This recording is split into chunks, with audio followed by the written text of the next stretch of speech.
All right, so right here we got Harbor Freight powder coating system, which is just the gun and the high voltage box. But today we're going to fix the biggest issue with this, which is the mixing tube. Now the problem is with this in factory stock form, however you want to put it, is that you only have one hole right here for the mixing tube. And powder coat guns rely on volume, they don't rely on pressure to get a good powder flow. You want to actually run this at a low PSI as possible to get powder flow. And the problem is this one little hole here is too much of a restriction. So we're going to actually take this out and fix that. That way we get good atomization of our powder. We can run less PSI to get the same result for the powder cloud, and it'll help clear up some surging issues with this gun. Now, full well knowing, if you buy one of these, it's probably going to surge.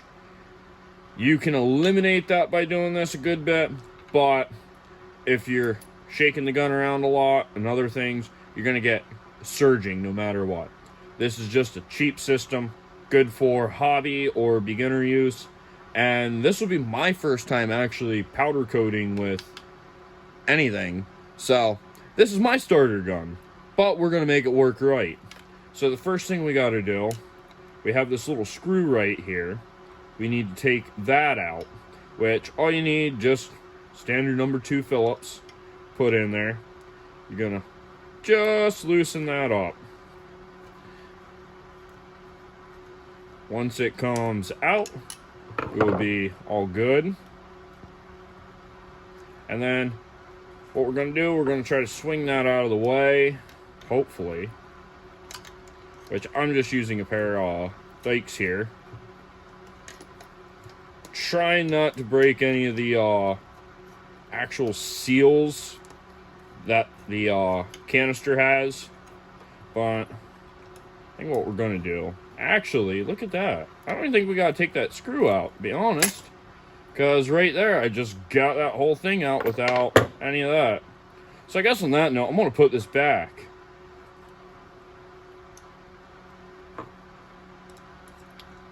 That actually came out a little bit easier.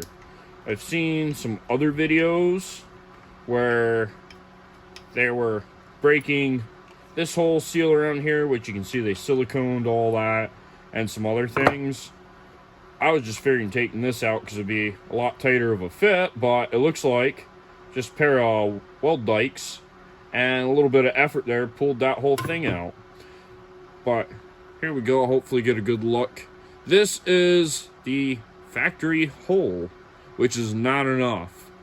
It's actually less than an 1/8 inch. And what we're going to do to make this work better, we're actually going to drill this one out to an 1/8 inch. And then I've seen them where they're staggered and some other things. It's really not all that important. It's just about getting more airflow. So what we're going to do is drill this one about to an 1/8 inch.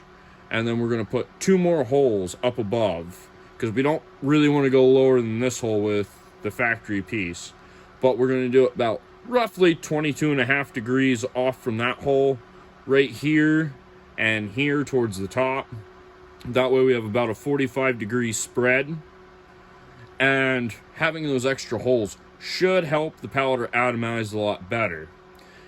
So I will catch you with the drilling action.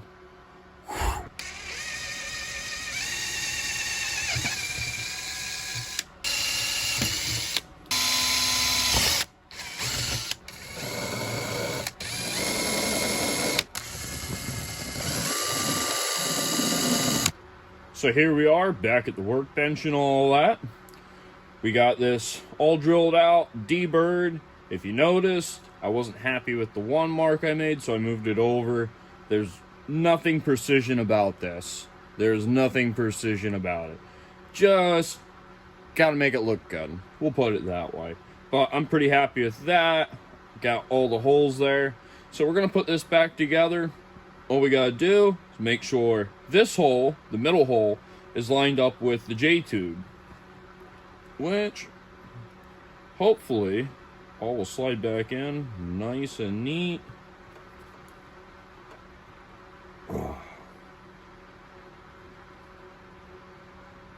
And right there, it's fully seated. And now we have a hopefully modified and better working Harbor Freight gun. And that's all it is. It's absolutely free mod, as long as you got a drill bit and a way to drill it, which you can see I just used a cordless in the video. If you're so inclined, you can use a drill press. I got one.